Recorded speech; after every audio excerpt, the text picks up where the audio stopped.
Hey everybody, we're continuing with our problem that we just started. We did the transactions both in tabular form and with journal entry form. Okay, next thing to do is that's basically the journal.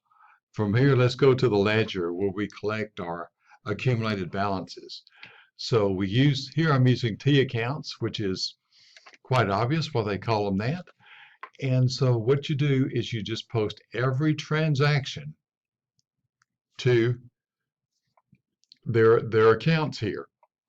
And you see we've got a T set up for every single account, and you post. Okay, you just go from the transaction here to the ledger, and we're going to accumulate the balances in their accounts, the values that we transfer over, and get us a balance. So I made cash a little bit bigger because you see cash usually has more transactions than the others. If it's a debit, when we do the transaction, bring it over here as a debit. If it's a credit, bring it over as a credit. Now, the main thing to see about as we do the T accounts, let's talk a minute about debits and credits. We got to think about algebra a second. I don't know why in business school they want you to do calculus, because usually algebra will do you pretty well in accounting. And do you remember in algebra, do you remember about positives and negatives when you were adding positives and negatives? Okay, you remember like signs add. So what we do, let's look at cash here a second. Like signs add. So we add up all the transactions here. We had a debit in cash, and all the transactions gave us a debit of $16,100 debits in the account. Okay, credits are like signs. So we add up all the credits and we end up with $1,550 credit in cash. So the account here has got debits and credits. Do you remember in algebra? Like I said, when you get to algebra, remember like signs add, unlike signs subtract, and take the sign of the larger. So that's what we're going to do. We're going to take debits of $16,100 and credits of $1,550. Okay. Unlike signs, subtract and take the sign of the larger. So we're going to take the 16,100 minus the $1,550, and we're going to end up with the debit balance in the account of $14,550. Do the same. In these other accounts, accounts receivable, you've got a debit, a credit. What do? Subtract, which one's larger? Debit, we end up with a $900 debit balance. And just continue this with all the accounts, and we have balances in each one of the accounts. Okay. How do we know that our T accounts are if you're doing accounting software or real accounting, this is representative of the general ledger. How do we know that our general ledger is in balance? I'm glad you asked. What we do is we run us a trial balance. So we're going to take these balances, go pop them over into the trial balance, and make sure that our books are in balance. So let's go to the trial balance. Hold on one second. Okay, I ran as a trial balance, and all I did was I brought the balances over from our T accounts. Debits stay debits, credits stay credits, and we come over here, list all the debits, we list all the credits, and guess what? We balance. Now, please remember, anytime you do any kind of a statement, don't forget who it is, what it is, and the period of time. So we put the name of the company. This is an unadjusted trial balance because we haven't cleaned it up and done our adjustments yet. And we do when it is, and remember this is at the end of the month. So this is going to be as of July 31st. And guess what? We're in balance. Let's assume we don't have any adjustments. So let's do a couple of the financial statements. Okay. The one we do first is the income statement. So I'm going to come over here and take these numbers, revenues, Bring it on over.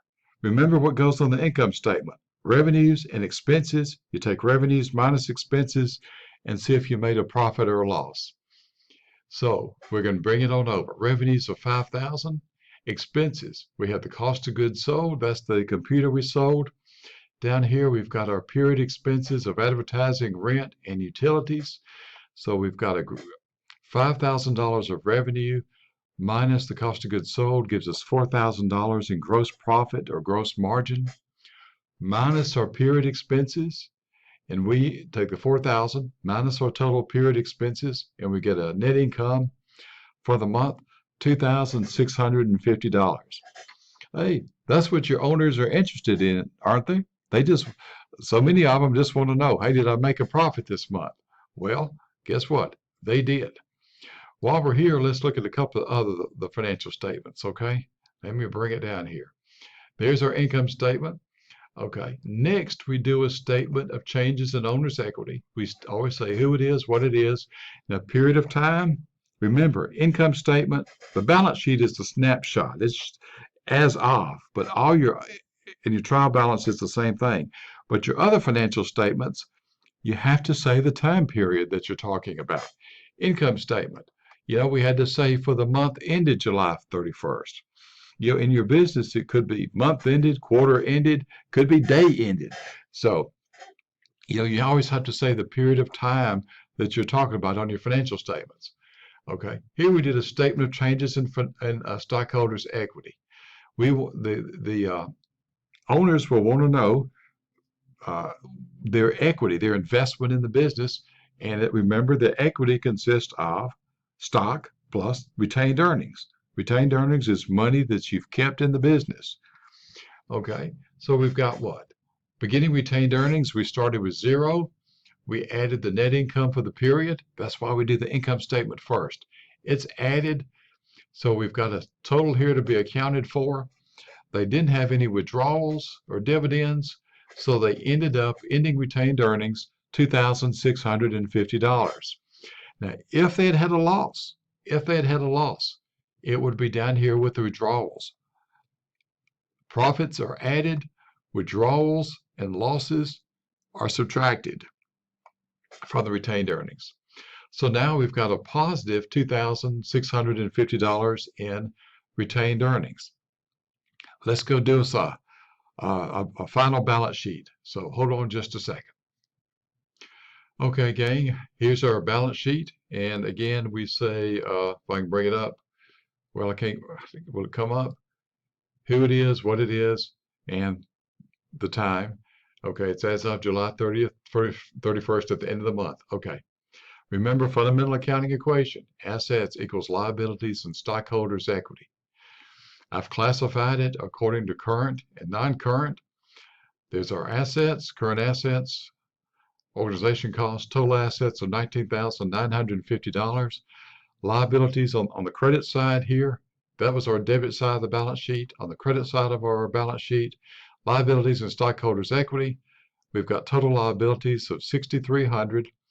And don't forget, in the stockholders' equity section, you did that statement of changes in stockholders' equity. Bring that total here, the $2,650. It's added to the stockholders' equity, the common stock, $11,000, plus retained earnings, $2,650 for $13,650. Add that to our liabilities. So total liabilities and stockholders' equity, $19,950, equals the total assets of $19,950. Yay, we balanced. It's always a good feeling to balance. So we have started a big business from scratch, done some transactions, done some basic financial statements.